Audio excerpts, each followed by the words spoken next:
Hello, my name is Darren Thomas. I am the Director of Educational Research Techniques, and in this video we're going to be looking at how to create multiple choice questions for quizzes inside Moodle. So as you can see, I'm already logged into Moodle like normal, and again, if you're using the default theme that comes with Moodle, if you look off to the right hand side, you will see something called the question bank under the administration box here. Click on this and it'll take you to the next screen.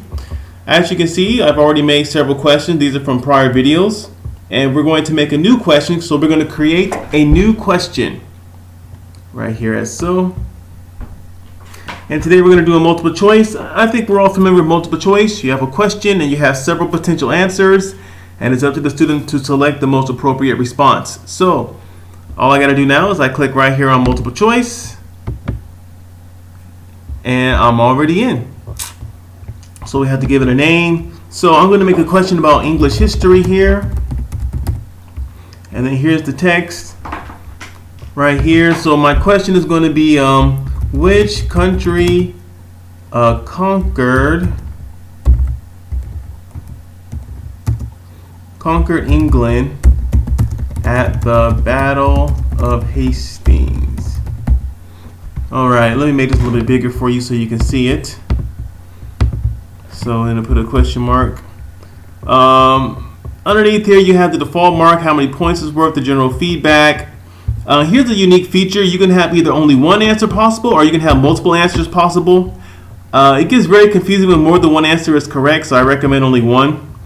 You can also have Moodle shuffle the choices so that, in other words, two students will be on the same question, but for one student the answer might be A, and for the other student the answer might be B for the same question because Moodle shuffles the answers. This helps to reduce cheating, especially if students are trying to collaborate with each other to try to crack the quiz or the test, if you will.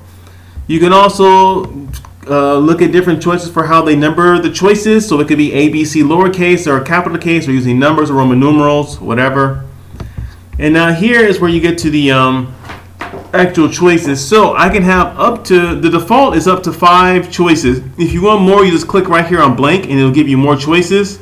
Normally for multiple choice you do 4 or 5, but depending on your situation, maybe more than that is appropriate. I'm not familiar with that, obviously. And so now you got to put your choices. So I'm going to put the correct answer first is France, and for the grade I have to give this 100% because this is the only answer. And if I want to get feedback for when they give this response, this is very useful if you're using the assessment to help the students to learn. You might explain why France is the correct answer in the feedback section. And then for the distractors, you put other ones. Obviously, for Spain, if I wanted to give feedback, I would say why Spain was not the choice. And maybe I'll put Portugal as another one.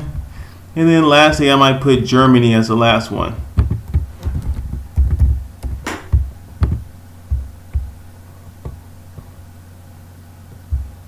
Okay, so it looks like we're just about done here. And then combined feedback is more information you could give them. Again, if you're trying to really get it to where they're learning through the quiz, it would be appropriate to provide additional manners of feedback here. Why their answer is correct, why their answer is partially correct, why their answer is wrong, etc. You can put in penalties for retries, etc. So if I click here, Save Changes,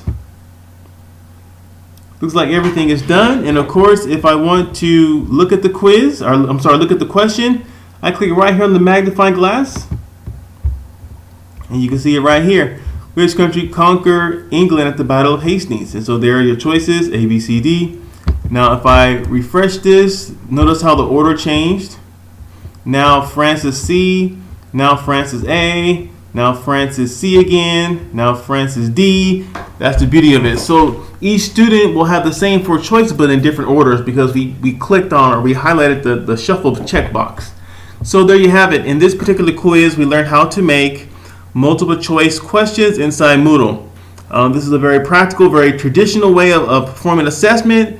But one of the unique things that you could do in Moodle is that you could provide feedback for individual responses, general feedback, and you can also shuffle the answers so that 2 students who may be trying to work together to try to beat the quiz will not have the same letter response, but will have to and will not have success, cheating in that particular way. So we hope that you understood and appreciate these videos, and we want to thank you for watching. Take care.